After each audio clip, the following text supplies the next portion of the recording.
All right. Good afternoon, everyone. Welcome to Tiger Club of Kansas City Zoom call for Tuesday, September 14th. We'll be visiting today with former Mizzou All-American tackle Howard Richards, who's a longtime color analyst on the Mizzou Radio Network, next to play-by-play man Mike Kelly. Before we get to Howard, we want to give a shout-out to Darren Whiting, who sets up these Zoom calls each week, and also to Paul Blackman and Barry Cantor for lining up our speakers. If you haven't signed up for membership in the club, please go to kctigerclub.com and join. We really need your support, and it's only $50 for the annual dues. After today, our live Zoom calls will be available to members only. Of course, you can always watch them anytime on the Tiger Club YouTube channel. Check out our webpage for a list of upcoming events and on the status of our Tuesday meetings. We hope eventually at some point we'll be able to meet at the Westport Flea Market. Also, check out our list of sponsors and make sure you support their businesses. Finally, we want to remind everyone that the Mizzou Alumni Association's Kansas City chapter will hold their Tiger Tailgate next Saturday, September 25th. That will be held at Carolyn's Pumpkin Patch in Liberty, Missouri, starting at 4:30. Kickoff for Mizzou at Boston College game that day has been announced at 11, so we look forward to our alumni celebrating a Tiger win that afternoon. Is Howard on board with us, Darren? Howard has joined, so we will probably give him just a second to make sure everything's up, Mark, and he is ready. He is unmuted, so he's ready to go. Howard, you ready to go? I am ready to go, gentlemen. All right, welcome. Howard Richards, great Mizzou alumnus, man who really knows football. Not only was he one of the best players ever to don the black and gold, but he's also one of the best guys ever to don the black and gold. Howard, welcome once again to the Tiger Club Zoom call. Thank you, Mark. Good to be with you guys. Always a pleasure to speak to this group. It's a very knowledgeable and very welcoming, and it's just something that I enjoy doing. So let's get after it. All right, we're very happy to have you. If you want to ask Howard a question, please use the chat feature at the bottom of your screen, and we'll get to that after our discussion. Howard, I thought Saturday night was a very entertaining game and a great atmosphere in Lexington. While it wasn't the result we wanted, I thought the Tigers showed a fair amount of mettle in a pretty hostile environment. Your thoughts on the game? You know, I would agree with that. It started off slowly, and one of the things that I think we all have to sort of realize with this team is that there will be a number of growing pains with the Tigers. This is not the team that Eli, from a personnel standpoint, it's not the group that he wants. Obviously, he inherited players that he didn't recruit, and so it takes a real change, culture change, getting guys to buy in to what he's teaching, what his staff is teaching. And then from the standpoint of the physical makeup of a player along the offensive and defensive lines. You know, if you compare this team to, let's just look at Alabama and Georgia, because they're the gold standards in this league. We're not there. We don't measure up physically. And probably there's a slight drop off talent-wise, if I'm being honest. And so there will be times that, we'll be in a game and we'll get out physical, we'll be outmatched. And that's unfortunate, but that's the reality of where we are. It's difficult for a fan base simply because, I'm not referring to all of you or any of you, people are impatient because they don't understand what it takes to build a winner and to build a successful program. It does not happen overnight. That said, I thought that our offense really gave us a chance to win this game on Saturday. They fought and they clawed hard. Defensively, we were just outmatched at times, and that started to show up even in the Central Michigan game. That was a little bit of a surprise to me. And I was concerned going into Kentucky that there would be some carryover, and sure enough, there was. And I think it's not really what I would consider scheme or coaching at all. I think it is a talent level. And, you know, our guys may, you know, they may, I'd say, develop or get better in certain areas as the season goes along. It's a little problematic when you're playing a new scheme because you're still sort of reacting and getting comfortable. It doesn't necessarily come and become so easy within the first couple of weeks of the season. So what I look for with this group is marked improvement from one week to the next. Certainly, I don't think we'll see much this week with Simo coming in. I think it'll give this team, especially on the defense, an opportunity to, you know, work those fundamentals a lot better as you go up to Boston College, because that's going to be a difficult matchup as well on the road in Chestnut Hill. Couple of individual performances I wanted to talk about. First of all, Tyler Beatty has been a real workhorse, leads the nation in yards from scrimmage. I think I was counting his touches today. It was in the like 50 or 60 touches and over the first two games. He has really accepted the workhorse load after the departure of Larry Roundtree. And that's what he wanted. He made the statement that he was up for the challenge. And if you give him the opportunity, he's going to be there. And thus far, I don't think anyone's going to argue with that. He has stepped up. He did all of the hard work in the offseason, added more weight, added more muscle. But he's a guy to me that is ready for the stage. And, you know, had we been able to stick with the run a little more often on Saturday, I think his numbers would have been even better. I don't know that they really could have stopped him, if you will. But his touches were limited simply because we were playing from behind as much as we were. And you've got to be able to, I say, strike quick in a game like that, strike quickly. Because the last thing you wanted to do was to have Kentucky open up an even bigger lead. I mean, 21 points down is almost insurmountable. 14 is tough enough, but they managed to come back and tie the score. And, you know, if not for a break here and there, then, you know, there's a possibility Missouri could have won that game in spite of the difficulties along the defensive front. You know, if we'd limited Kentucky to even half of the 341 rushing yards that they had, I think the outcome could have been different. Does Tyler need fewer touches? Will he wear out over the course of the season? We need Elijah Young to play more plays. Well, you always have to have that depth, especially at the running back position. With as much as Beatty is doing, both in the running game and receiving the ball out of the backfield, you have to plan as though he's going to need some time to either rest or, you know, he may get dinged up. And you've heard Eli mention either in black and white or on some of the radio shows that they're waiting for that next guy to step up. Now, I have a lot of faith in Elijah Young. And I think he's a guy that could be much like Beatty. Now, he's still young. He hasn't gotten a few touches, but he's shown some flashes of where Beatty was probably when Beatty came to Missouri. So I'm less concerned about it. I would like to see him get more of that experience now. And I think probably Saturday, you may see more of Elijah Young and more of maybe Michael Cox, more of the great Dawson Downing, because I know Chris is here. I think Chris is here. I love when Dawson gets his hands on the football because he just makes some magic happen, and he deserves that opportunity to get more touches too. Another guy I wanted to talk about, a local guy, Daniel Parker, out of Blue Springs, came to Mizzou and I saw him play in high school. He's a very good lineman on both sides of the ball, but moves to tight end, scores 2 touchdowns on Saturday, and he's really seems like he's developed a nice pair of soft hands for a guy who's a former lineman. Former defensive lineman at that. I mean, I don't know how much he played offense in high school, but, you know, he obviously came to Mizzou as a defensive lineman. I think Saturday was his best game from where I've seen him thus far. I know he had some issues last year. He had some eyesight issues.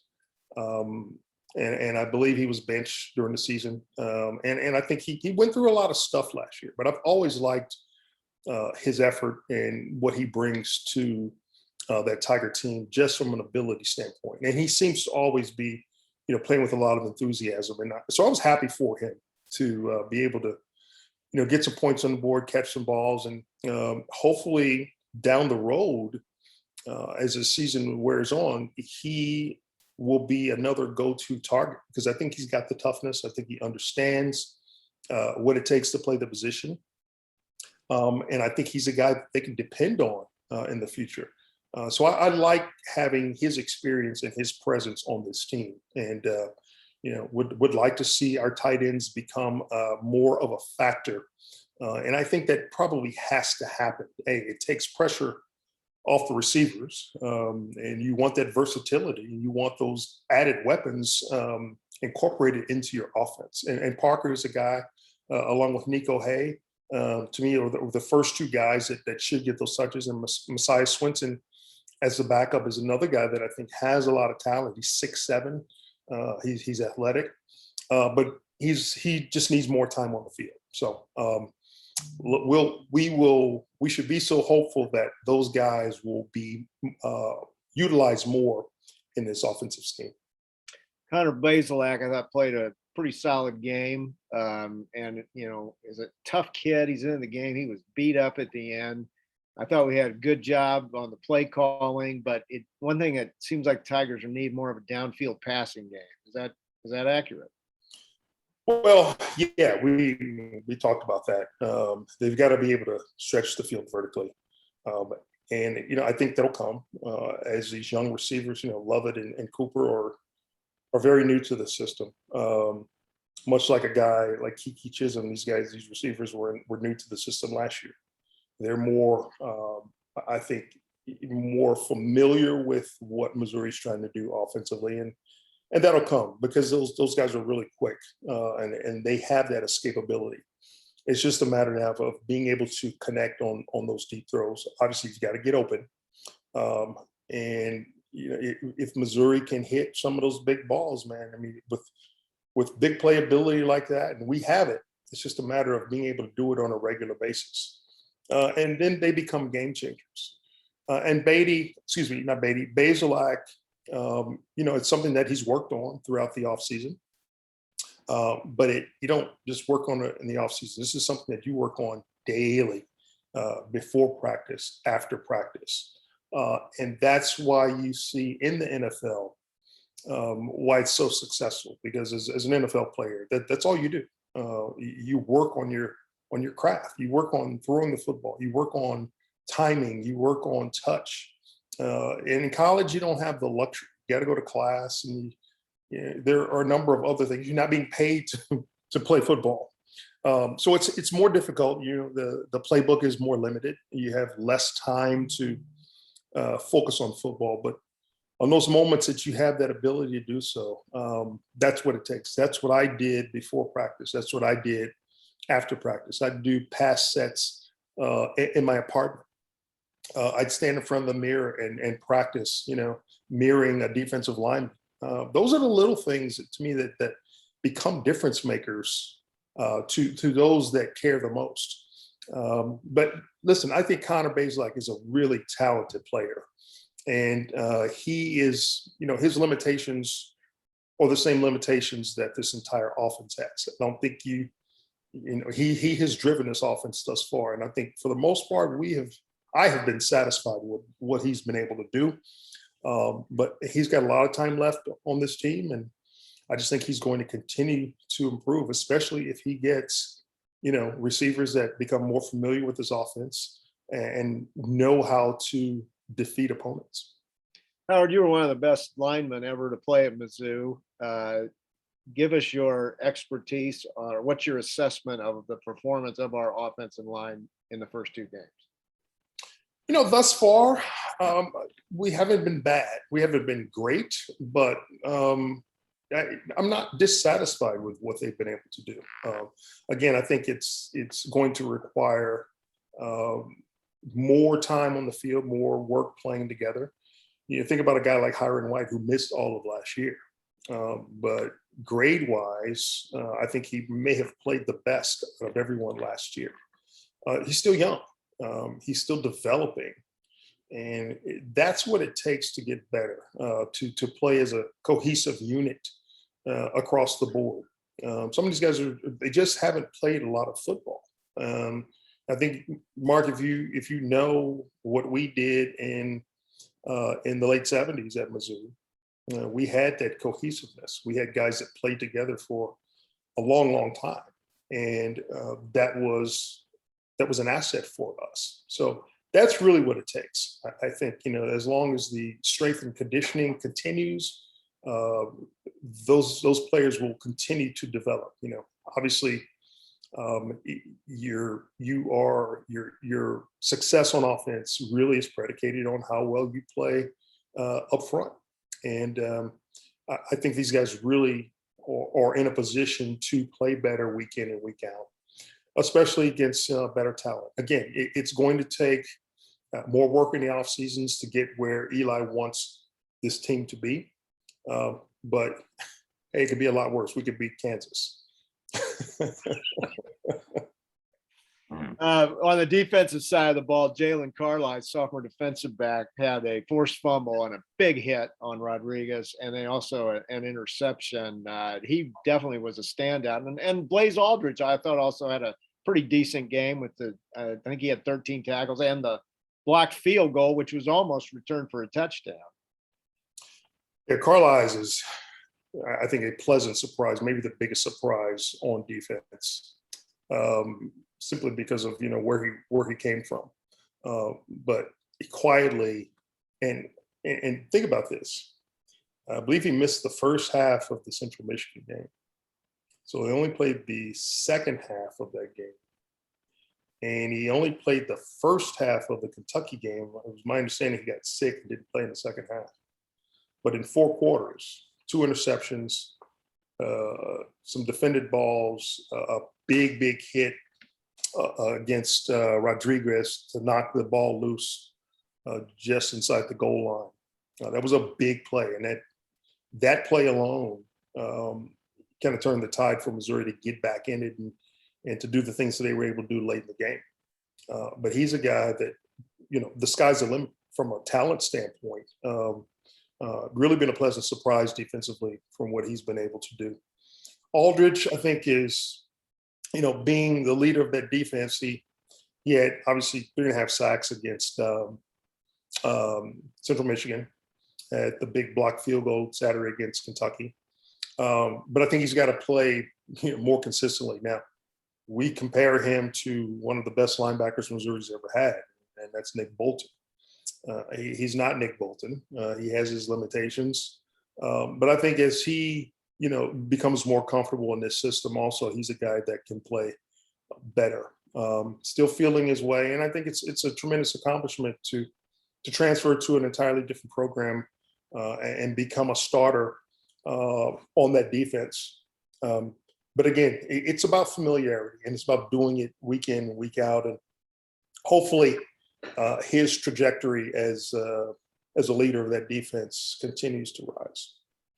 You mentioned Nick Bolton, and I had my list of questions to ask you. I don't know if you had a chance to watch the Chiefs game, but I thought his debut was pretty strong. Chiefs defense got pushed around a little bit in the first half, but he ended up tying for the team leading tackles and had a huge tackle for loss in the fourth quarter.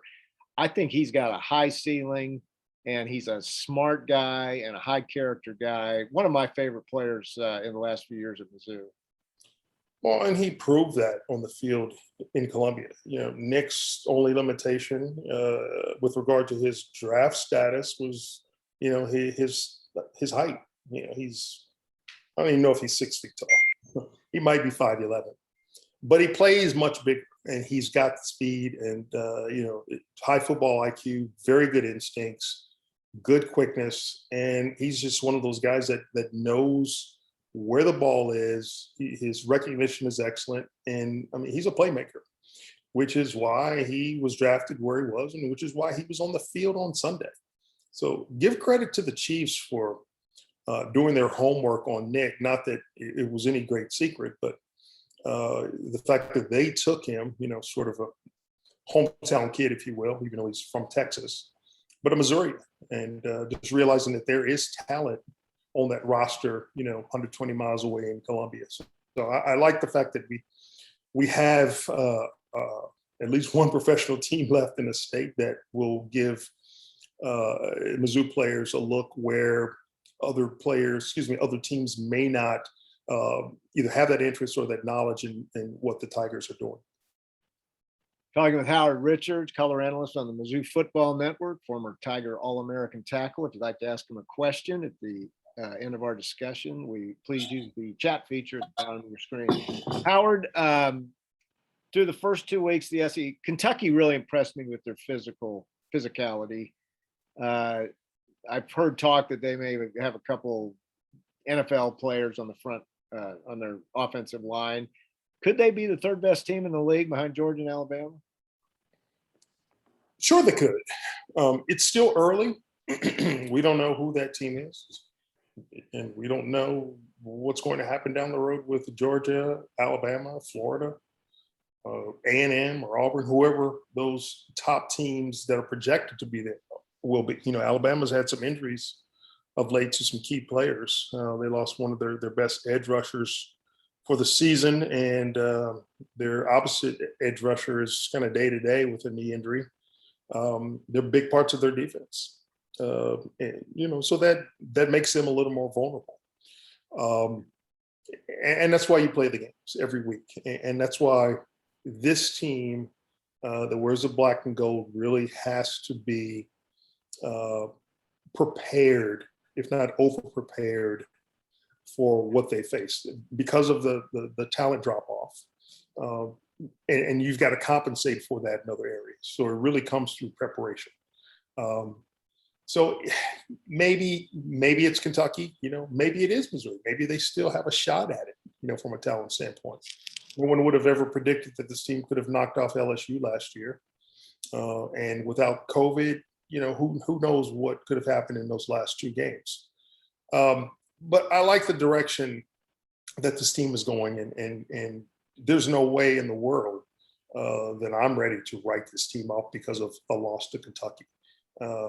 I just think it's just too premature because with a few breaks here, we could have easily be 2-0 at this moment. And I think, Mark Stoops said as much after the game in some of his post-game comments. But again, I'd like to be in a situation where we're getting out to faster starts in games so that we're not playing from behind offensively, and would like for our defense to play with more of a sense of urgency right off the bat, set that tone early. But that's, some of the younger players that just haven't had as much time on the field. You've got to get those repetitions, and again, conceptually understand what this coaching staff is really trying to teach. And then one day, you have that light bulb moment. It's like, I get it now.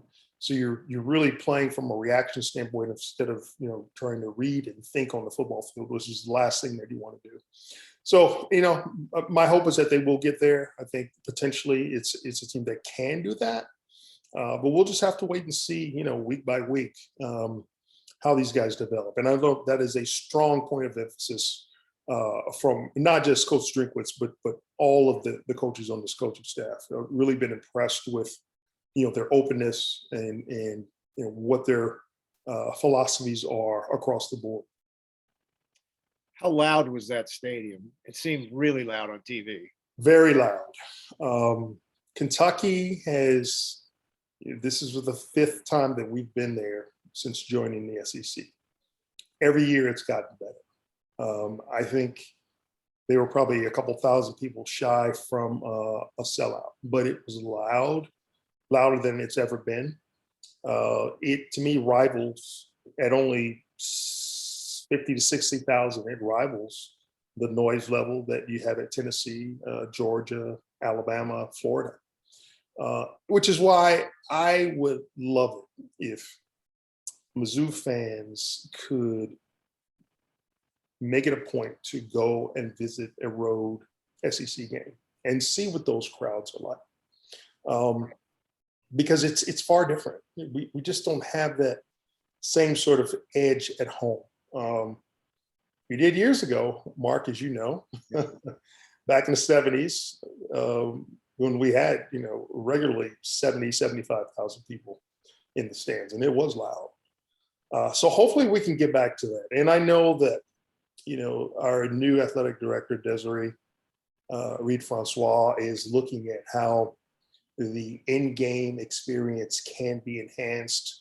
I know she's been sending out or has sent out a survey after the first home game. And I think that's going to be a regular practice, maybe after every home game, to see, from the fans' perspective, what things can be improved, along with incorporating her own observations of how we do things at home and how, what she sees on the road games. So I know she's paying attention to those things. And eventually, our hope is that Faroe will become one of those, hostile playing environments like we've seen around the rest of the SEC.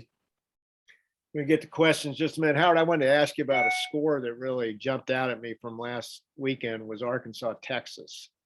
The Hogs surprisingly dominated them, I thought. I obviously Texas might be a little overrated, but sound like they're going to be a tough opponent down the road here.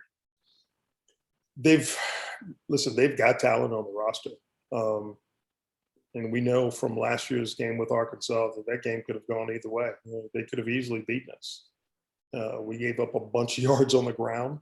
And if not for, the freshman kicker, Harrison Mevis, that would have been another loss for us. But hey, it was at home, and it was, it was in an environment that, maybe Arkansas wasn't ready for, but I think they sort of got that little bit of a taste of what it's like to lose a close game like that. And now they've added some pieces to their roster that, to me, they've situated themselves to be more competitive in that West. If you just look at how from the highlights that I saw of that game, well, they look like a solid team. I don't know how that plays out the rest of the season. Don't really know how good Texas is at this point. I think Tom Herman may have been overrated in what he was able to bring to the Longhorns during his tenure there. But Steve Sarkisian is an extremely talented guy, and it's going to take him, much like it's going to take Eli. It's going to take 2 or 3 years to get his own types of players on that roster to make them more competitive. But again, to mold his team, the way that he wants to, rebuilding the culture there as well. So the next 2 or 3 years in this league, you're going to see some teams rise. And I think it'll be, at least I hope it will be, more competitive at the top than it's been thus far. Tigers take on Southeast Missouri State this Saturday. That game's at 11 o'clock on the SEC Plus network. Red Hawks went to the FCS playoffs in 2019. They went 4-4 in the abbreviated season last year. They've had a rough start with big losses to Southern Illinois and Sam Houston State. You think this is going to be a pretty easy game, but after watching Jacksonville State beat Florida State, I guess you can't ever take it for granted, but you think the Tigers would be in pretty good shape this week. They better be. This is a game that I'm not a big fan of FBS teams playing FCS teams. I don't know what you gain at all, other than hopefully you'll jump out to a big enough lead and you'll get an opportunity to play a lot of younger players that ordinarily would not play at this point in the season. So that's my hope, that this team will come out and play fundamentally sound, be able to work on some things that they've wanted to be able to work on and to get more repetition and play more consistently, as you prepare for the rest of the season, not just for Boston College. And so, it should be a clean game. We hopefully will come out of it without any injuries. But the fundamentals, those little things that you kind of get away from after camp is over, but that you need to work on throughout the week. You should be able to utilize those things in a game like this, get healthy, get those reps in, and handle this game with relative ease. Again, not trying to take anything away from Southeast Missouri State, but it is what it is. We got to play the game, and hopefully, the outcome is what we expect, and that younger players, along with the starters, get a chance to work on their fundamentals also. And let's just hope that we're ready, after this game for the trip up to Boston. Ready for some questions? Sure thing. It's great to watch the behind the mic replays in the booth. It raises a question. Is it difficult for you, Mike, and your spotters to have to watch the whole game through binoculars at Faurot Field? No, we've always done that. We're at the top floor, and sometimes, you can watch without the field glasses. But there are times when, especially me, I'm looking for things pre-snap that I can't see from the naked eye up high. But I can see them develop with binoculars. So it makes it easier for me to look at it. And it's not just us. There are lots of crews that utilize binoculars. But it's good, I think, for the fans just to see it. We got to clean up our act in the booth. We can't horseplay as much in between plays. And watch our language, of course, since we're basically on the entire time. But I think it helps our broadcast too. It forces us to be cognizant that we now have a viewing audience, but we also want to be as sharp and deliver the best possible product. And we get excited. You saw the LSU game last year when we first did it. Now we're doing it. We only did it at home games last year. Now it's all games, and I think it gives fans a different perspective as to what we're doing upstairs and how it looks for their in-game experience. So just another fun thing for the fans to kind of focus on to be able to watch their Tigers. And we love it when folks like you all get a chance to listen to us instead of listening to the TV announcers do their thing. I've heard so many complaints, read so many complaints about the television announcers, and so we love it when people complain about them and tune us in. We much prefer to listen to you. The game broadcast on the crew on Saturday. I could care less what kind of sandwich the sideline reporter was eating. I was just, there were so many tangential conversations. It was annoying. So we like listening to you. Yeah, thanks. And I think that happens. You get a little lazy on television because the fans can actually see it. Really, you can turn the sound off on TV and watch and see pretty much what you wanted. With your radio crew, we have to set that tone as though our listeners are blind or completely have no ability to watch on television. So we've got to be more descriptive, and we've got to do it more often. We've got to deliver more often because, as you know, you can't have too much dead air on radio. And so we try to fill that stuff as much as possible. So, I've got a ton of notes that I have at the ready. If Mike gets preoccupied with something, or to follow up something that Chris Trevino, who is very knowledgeable, he's been doing this for a long time as well. I'm really the new guy. So I try to be, up to their level. But, just to have additional tidbits of information that I think are interesting to our listeners.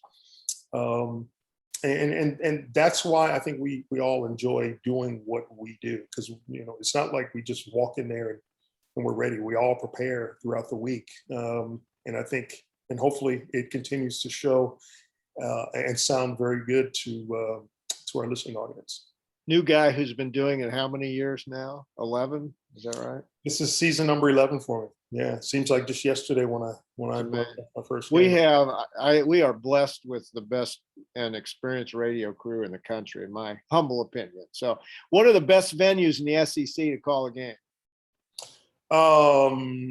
I really like Tennessee, from a logistics standpoint.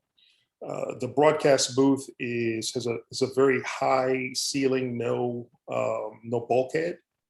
So it's really like broadcasting a game from the stands. When you're closed in with windows and tight viewing angles, it makes it more difficult, makes it less fun.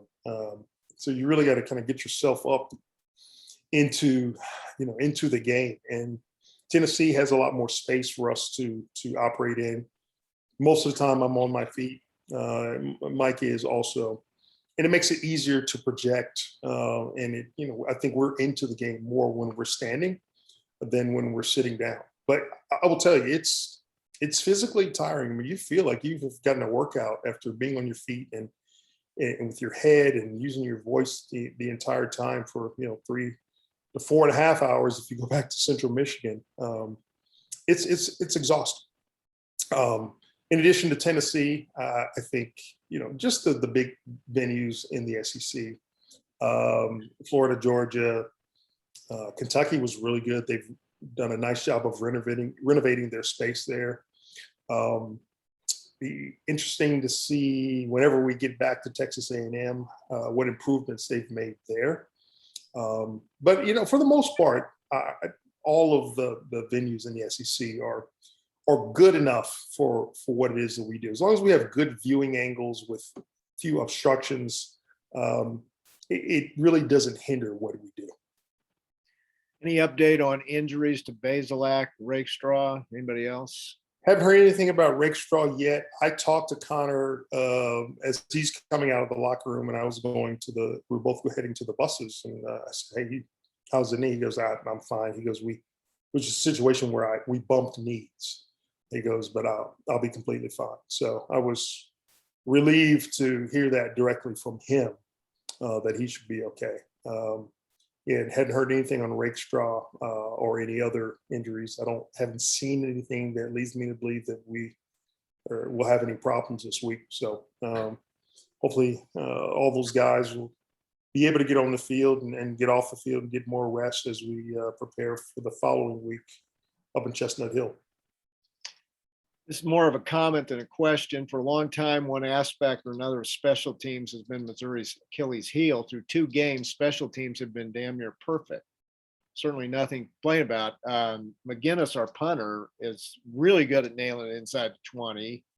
Our thicker kicker has been incredible, and we haven't dropped any punts. It's been pretty solid. It has. Those were the areas that we really needed a lot of improvement. Sean Ketting, who has done an outstanding job in kickoffs, I think he has kicked every opportunity out of the end zone with the exception of maybe one kick he did not get a touchback on. Talked to his parents after the CMU game, and he was pretty upset with himself. I said, "You know what? I'll take that. As long as they're not returning it for more than 20 yards or so, I think we'll be okay." But he's got a strong leg, and I think we're very fortunate to have the specialty players that we have.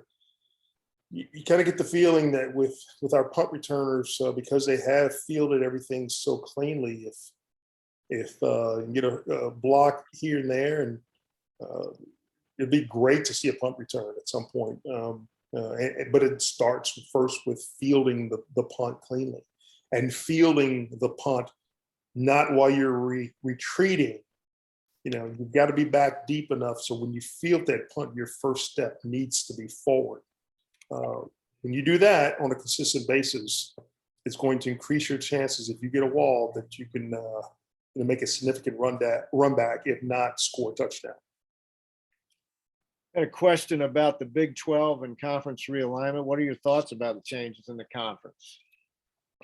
On the Big 12 or Big what's 12. happening in the SEC? And the Oklahoma and Texas going to the SEC. Well, I think the Big 12 did what it had to do, adding additional teams as soon as possible, because I really do believe they're at risk of becoming irrelevant very quickly, if not defunct. And there were a lot of comments from the commissioner there. A little bit of double talk, and criticizing the SEC for what it did. And listen, you don't blame the SEC. It's the product it is, and why not take advantage of that? If you're a blue blood program like Texas has been and like Oklahoma has been, and you feel like you have an opportunity to maximize your exposure and your earning power by joining the best conference in college football, why would you not? You sometimes you become a product of your success, and that's the way it's been. I'm not so sure that the SEC isn't finished expanding. I mean, I really feel that at some point we're going to see a larger conference that's going to look like a mini National Football League. Some people don't like that, but it's the evolution of sports. It's the evolution of college football. We know how many players get drafted from this league every year. And I think that if you add more teams, you can revamp the whole college football playoff. And it becomes more exciting. There are 130 FBS teams. How many of those teams are people really interested in watching on a weekly basis? Besides some of the top 10s in the Big Ten, and a couple in the Big 12 and the SEC, most people don't really tune in, and some ACC teams too. So I look for invitations or requests from, I won't say which teams, but there could be some teams there probably will be some teams from the ACC, the Big Ten, and maybe some independents that ultimately end up joining forces with this conference. Don't be surprised. Not predicting that it's going to happen, but it would not surprise me one bit. And, maybe there becomes another little sub-super conference with the Pac-12 and the AAC and some of the other conferences. Just don't know yet, and don't know what that appetite will look like for anything outside of the best teams in college football. So I think we all need to be prepared for it. And I'm just glad that Missouri is where it is, and not on the outside looking in. Question: those of us who are reasonable absolutely agree with your talent assessment of the current team. In your opinion, how many recruiting cycles will it take for Drink to assemble a squad that he likes? I think really probably 2 to 3 at minimum. And from what I've seen, I think, by the time he gets his third full class in, we should see this team being able to take a step forward. Obviously, you've got to compete against what other teams are doing. But I think even with the expansion of the league, the talent pool becomes larger. It's competitive, but it's larger also. So you've got to expand your recruiting reach beyond just the state of Missouri, beyond where we've had some success in Texas over the years. Look at where your competitors or recruiting. In-state in Alabama, you got to go to Alabama. You've got to go to Georgia. You've got to go to Florida. Those are talent-rich areas where football is played at a high level in high schools.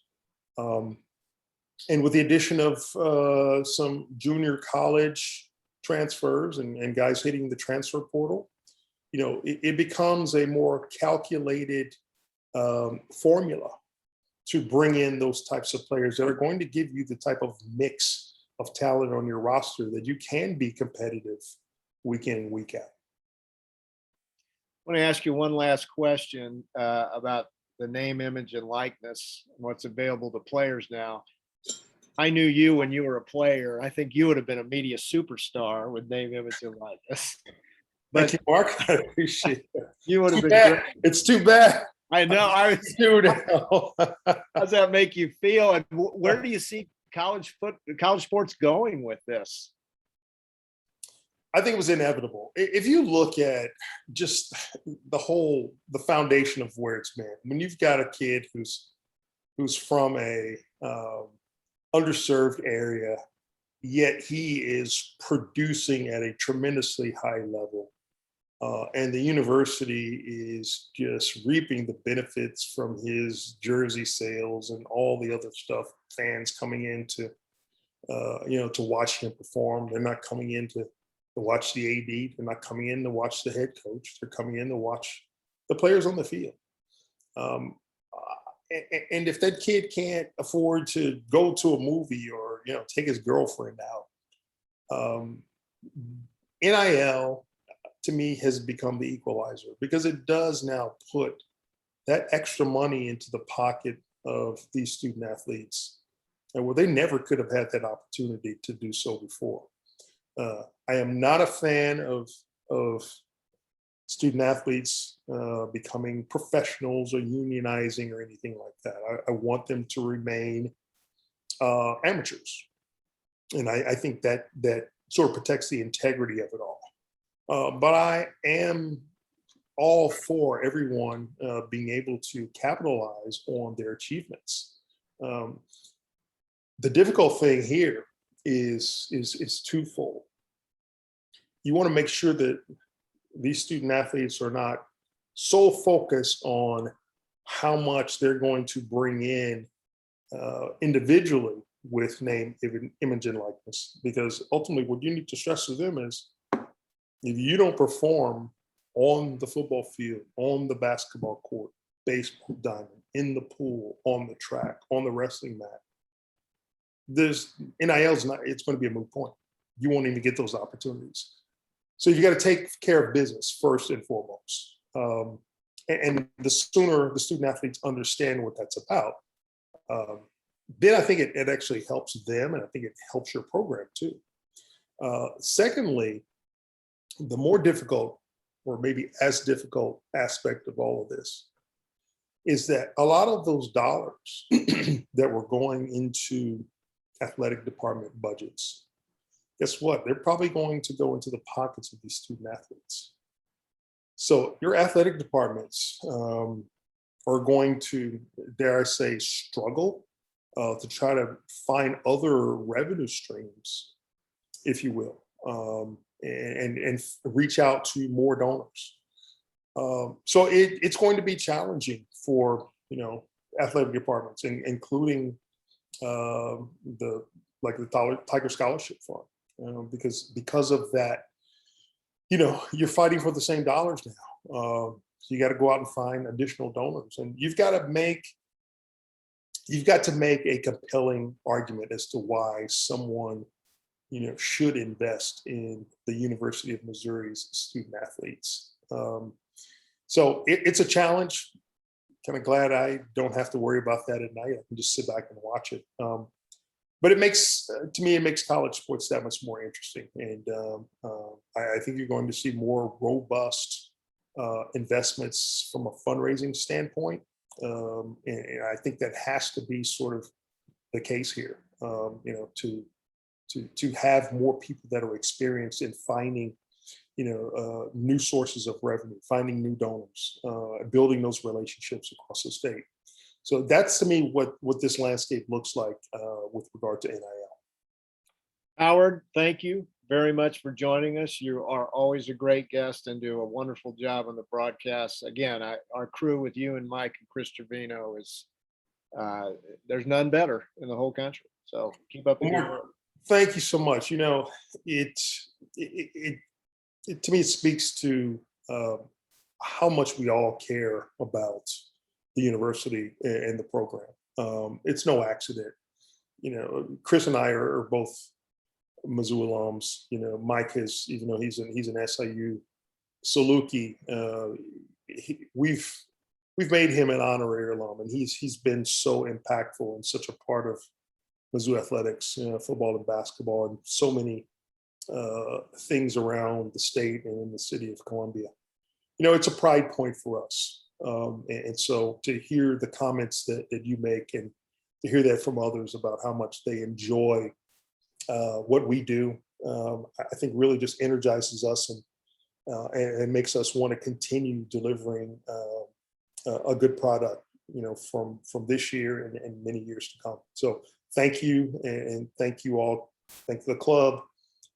You guys, if you want me to come back again next year, I'll always do it. So They always do. I got to tell a quick story about you, really quick.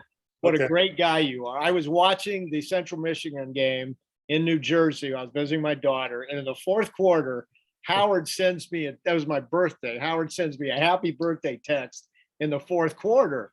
First of all, I don't know how the heck you knew it was my birthday. I try to forget him at my age. But I said, like, aren't you working a game? And you did that. I really meant a lot to me. That shows what a guy you are. Well, it shows what a guy you are too, Mark. You know, we've known each other since the late '70s, and you always help me, and you know, I appreciate the friendship. But you have to remember one thing. You have to remember what my other profession was, and then you'll know why I knew it. CIA. That's right. Exactly. That's a little scary. Well, we better end this mutual admiration society here. Howard, thanks as always. We want to have you back as a regular guest as much as we can. So good luck the rest of the season. I hope it's a successful one for the Tigers. Thanks. MIZ, folks. COU. Hey, folks, Howard Richards from the Mizzou Football Network. Next week, we will have another Mizzou alum, former Northwestern and Colorado coach and current National College Football analyst, Gary Barnett. He's always a great interview. In 2 weeks from today, from 810 Radio, Seren Petro. Again, don't forget to sign on to kctigerclub.com and renew your membership. Please spread the word about our Zoom calls and YouTube channel. And again, a reminder that the Mizzou Alumni Association local chapter will be holding that Tiger tailgate on Saturday, September 25th at 4:30 at Carolyn's Pumpkin Patch. Hey, folks, we'll see you next week with Gary Barnett. Everybody have a great week, and go Tigers.